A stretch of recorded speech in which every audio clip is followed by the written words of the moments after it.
A 25-year-old male died from drowning after the four-wheeled ATV he was driving overturned and landed on the victim, pinning him face down in 6 inches of water in a drainage ditch. The victim had failed to make a right-hand turn and drove off the side of the road. The victim was driving at an excessive speed and under the influence of alcohol. He was pronounced dead at the scene. The victim was not wearing a helmet.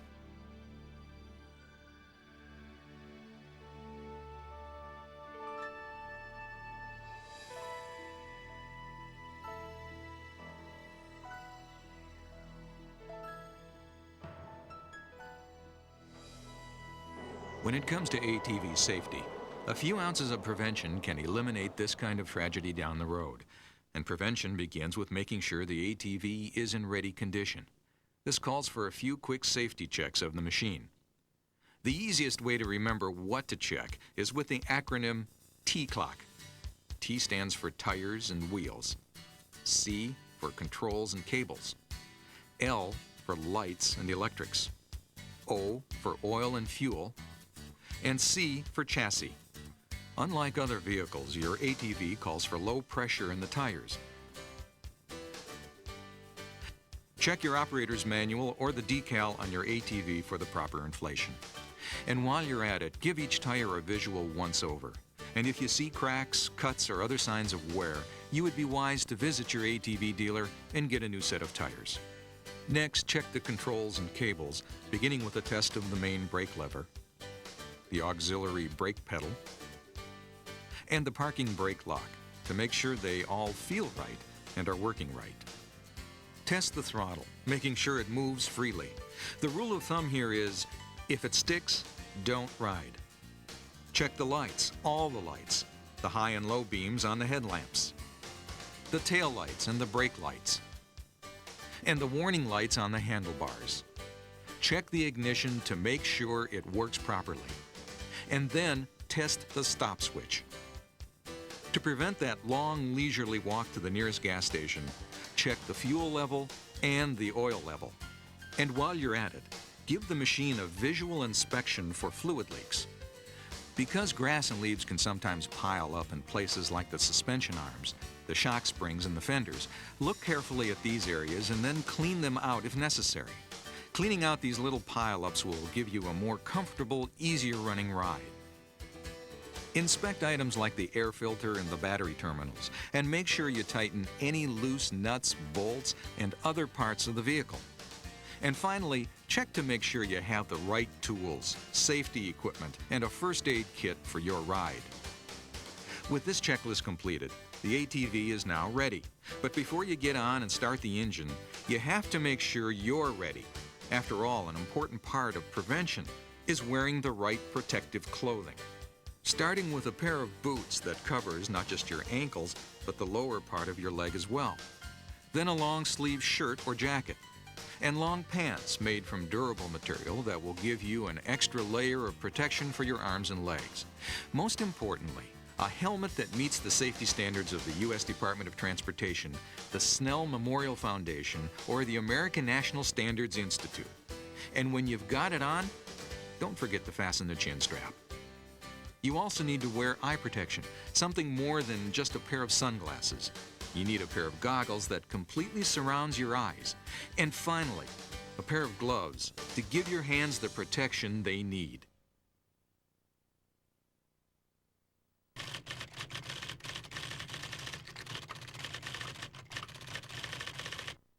The 6-year-old male victim died from blunt force trauma to the head when the four-wheeled ATV on which he was a passenger struck a rock on a hill connecting two roads and flipped over backwards onto the victim, shattering his bicycle helmet. The victim was life-flighted to the hospital and died that night. The driver of the ATV, the victim's 29-year-old father, sustained minor injuries but wasn't treated.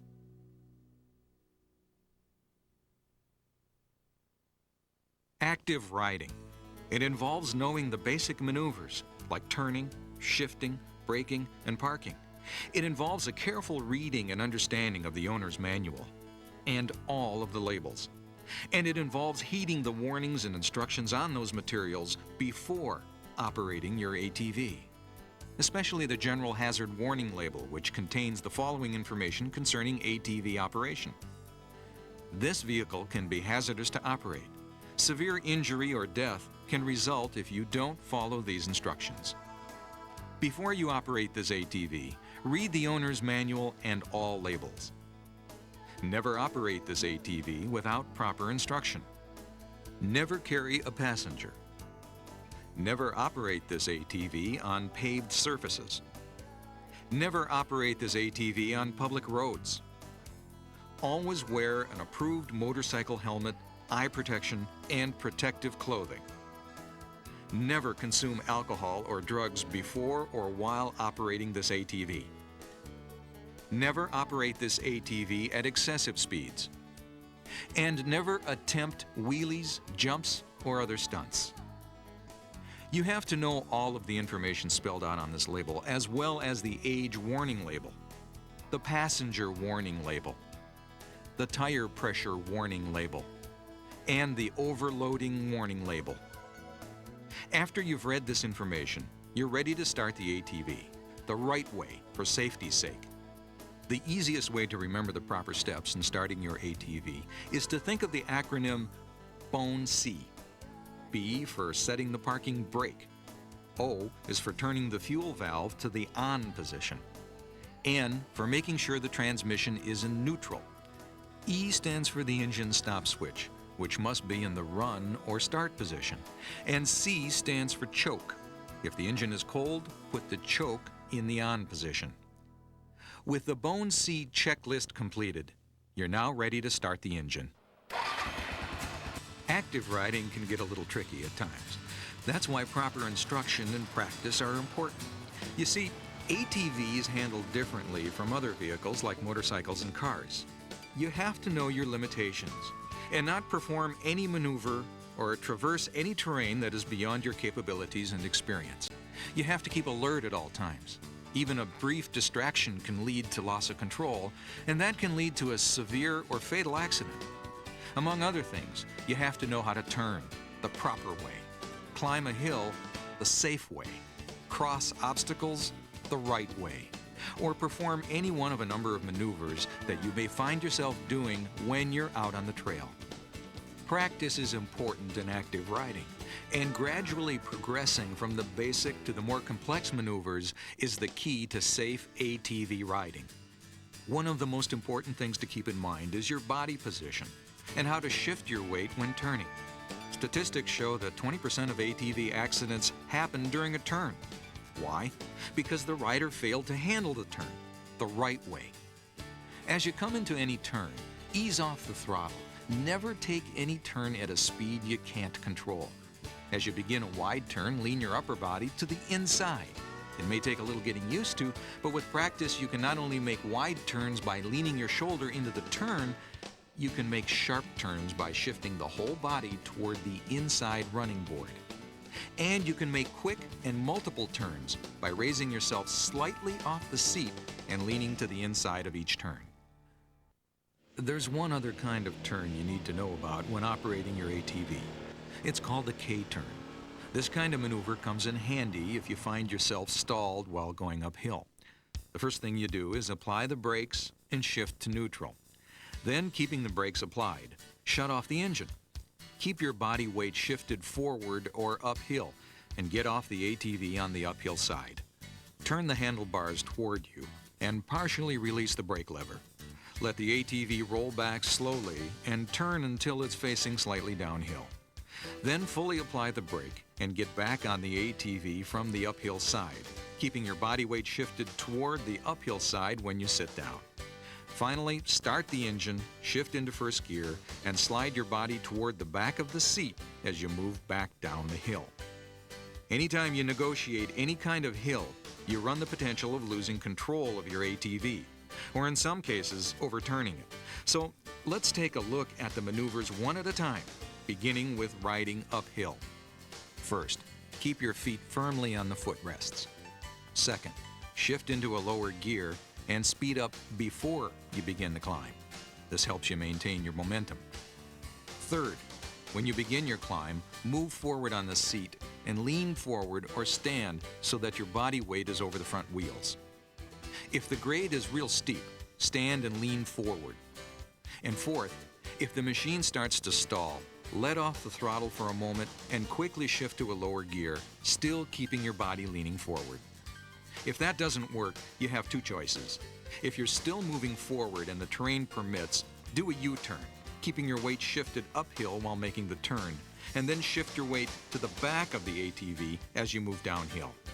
But if you're stopped, take the second choice and do a K-turn. When riding downhill, just the opposite happens in terms of how you shift your body position. In other words, you have to shift your weight to the back of the seat. Keep your vehicle in low gear and lightly apply the brakes while easing up on the throttle. The final word on hills deals with an extremely tricky maneuver called side hilling or traversing. If you do find yourself in a situation where you must go across the side of a hill, pay close attention. Maintain a slow and steady speed. Keeping both feet firmly on the footrests, shift your weight uphill. Try to avoid loose or slippery areas whenever you're traversing. But if the terrain feels soft, you may have to gently turn the front wheels up the hill to keep the ATV moving in a straight line. And if you feel like you're going to tip over, turn the handlebars downhill if the terrain allows you to, and move in that direction. Or immediately dismount the ATV on the uphill side.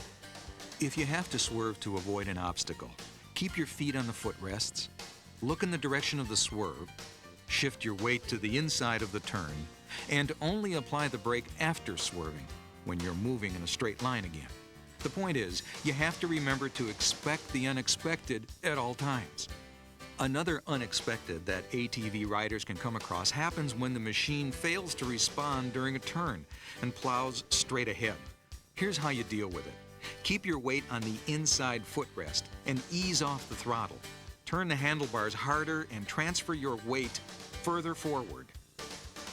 Nobody said it was a piece of cake, especially when it comes to dealing with obstacles in your path. But the way to deal with them is slowly, but still maintaining momentum. Approach the obstacle head-on.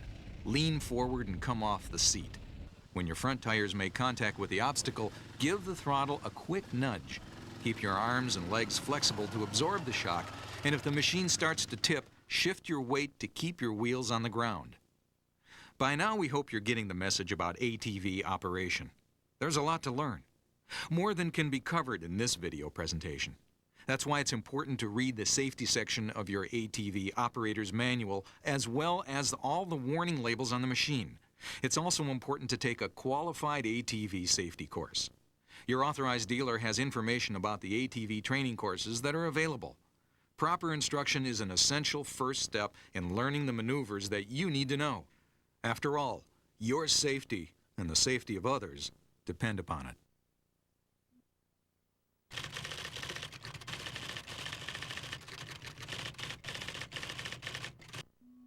The victim of this incident, a 5-year-old female, was operating a 4-wheeled all-terrain vehicle in the front yard of her parents' house, under the supervision of her father. The victim drove the ATV down an area where the only way to turn around was around a grain silo.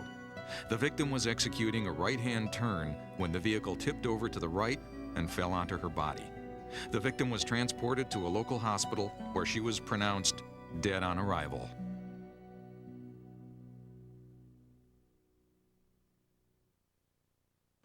The bottom line is this.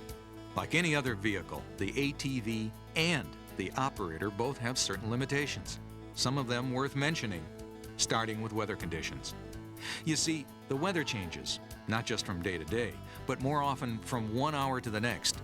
You may start your ride under sunshine and blue skies, but what if, halfway through the trip, the weather turns severe?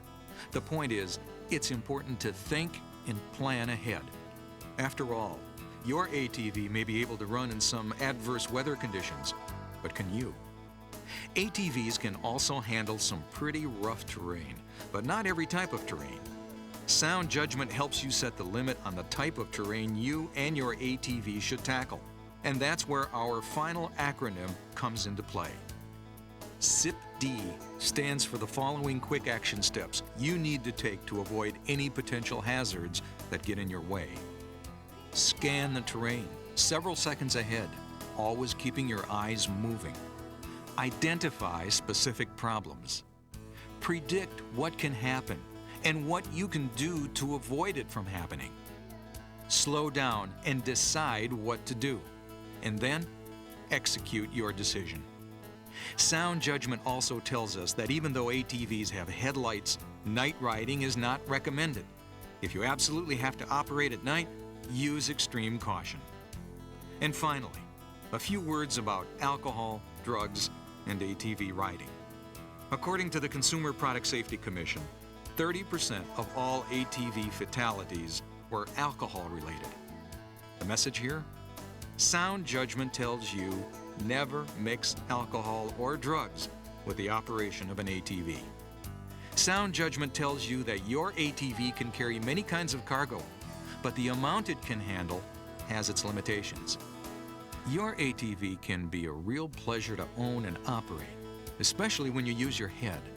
So read and understand your operator's manual before you ride. Learn the rules of the road and practice them until they become second nature. And most important of all, make every trip you take a safe one.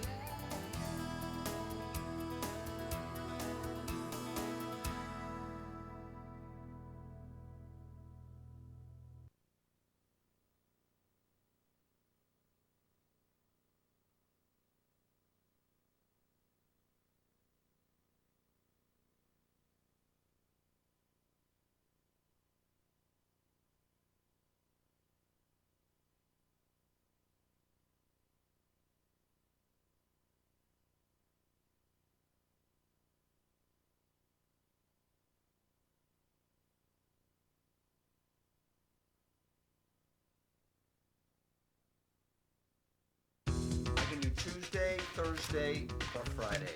Mom, I can't find my cleats. No. 6:30, I can't make it. I've got too much stuff to do. Hey, where you going? I'm going to Susie's for dinner, remember? Between work, soccer practice, school, PTA meetings, it's hard to find time to be a family. Well, if it's a problem, we could give up school. Yeah. That's very noble of you. When we do get time together, we want to make the most of it. And thank goodness we all like the outdoors.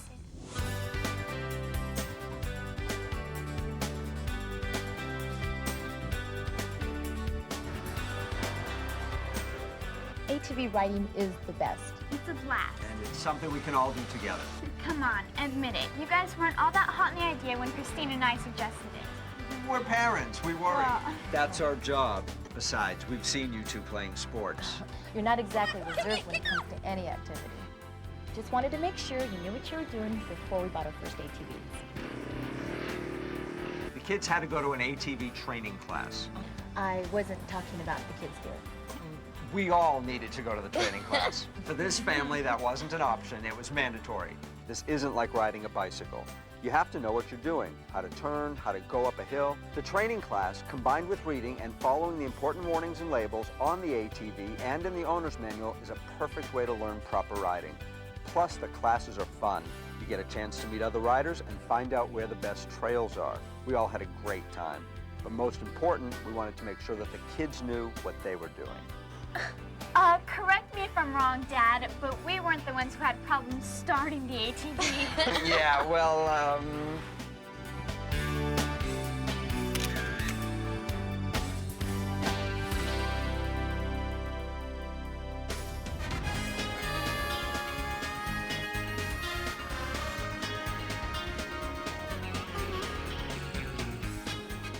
As the kids were growing up, there were times I wish the emergency room gave out frequent flyer mileage. When they were younger, these two really pushed the envelope of what was safe. Whether climbing trees, playing sports, heck, even cooking. Hey, we just like to have fun. Besides, without us, you would have no excitement in your life. Apparently to a kid, panic and excitement are the same thing.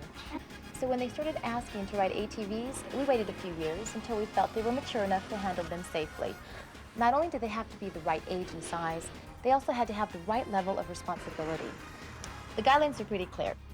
Under 70cc, age 6 and older, a 90cc engine or less for kids 12 and older, and there are some models only people 18 years and older can ride, though most of the other sizes are approved for kids 16 and older. ATV is not a toy, and we never let them ride unsupervised. I mean, they are definitely mature enough to ride, just not alone. Now, if they were just mature enough to clean their own room,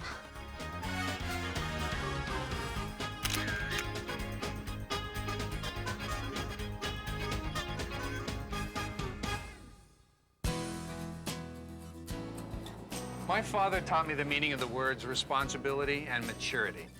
The word fun, I learned on my own. As a kid, you think that there's no way fun can go hand in hand with responsibility and maturity. As an adult, you realize it has to. Yes, old wise one. I know it doesn't look like it, but believe it or not, my kids have handled their share of responsibility around this farm from the time that they were about 10. He calls it responsibility. We call it work.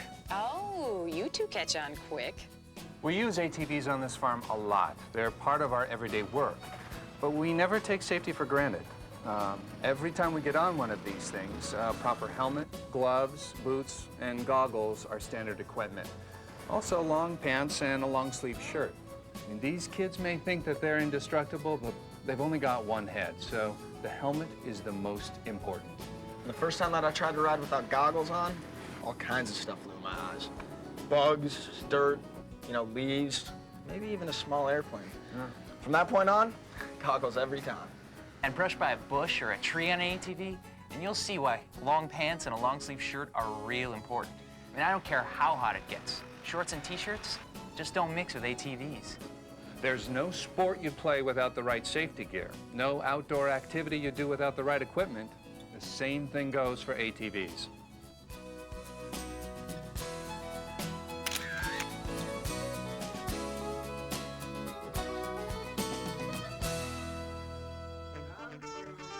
There are a lot of words you could use to describe our household. Harmony is not one of them. Mom, Christine took my green sweater again. You'd think the word sharing was a 4-letter word. at least with ATV riding, there was no sharing allowed. We learned in our ATV safety class that you should never ride double on an ATV, even though the seat may seem big enough. You see, to ride an ATV, you have to be able to shift your weight to maintain your balance, forward and backward as you go up and down hills, and side to side when making turns. With the passenger, that would be impossible. Mom, Dad took my helmet. Speaking of impossible,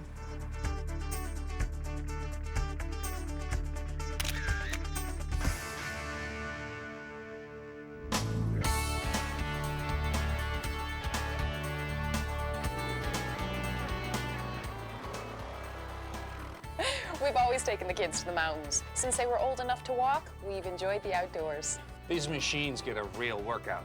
We use them on the farm, when camping, even for fishing. And when my dad took me fishing, we'd have to pack into the high country on horses. Now, ATVs are pretty low maintenance compared to horses. With horses, you have to feed them, water them, groom them. These kids have it so much easier these days. Here we go. I had to walk to school in the snow 12 miles. Uphill, both ways. My kids, funny kids, don't you think? One thing I have taught them to respect from day one is nature. We only ride where we're supposed to and never off the trail. Not only is it unsafe to ride on unfamiliar ground, it can also hurt the environment. If ATV riders don't stay on the trail, the ranger would end up prohibiting ATVs altogether. So, if we want to keep on riding out there, we have to respect the environment. If I couldn't ride an ATV, I'd have to get back up on that horse. And I don't want that. None of us want that.